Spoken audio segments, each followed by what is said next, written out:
So far we have seen the data is presented number in the form of tables or in the form of number of columns and number of rows, either in databases or spreadsheets or CSV files anywhere. So that each feature or each variable is represented as a one column.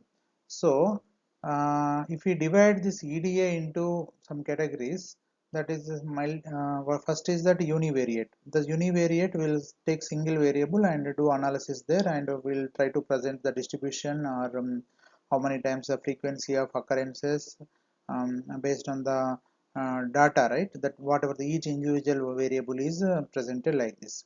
Then comes the bivariate. In the bivariate, mostly we are involving the two variables, and we are trying to establish the relationship between the two variables. And then comes the multivariate. Then it involves the three or more variables.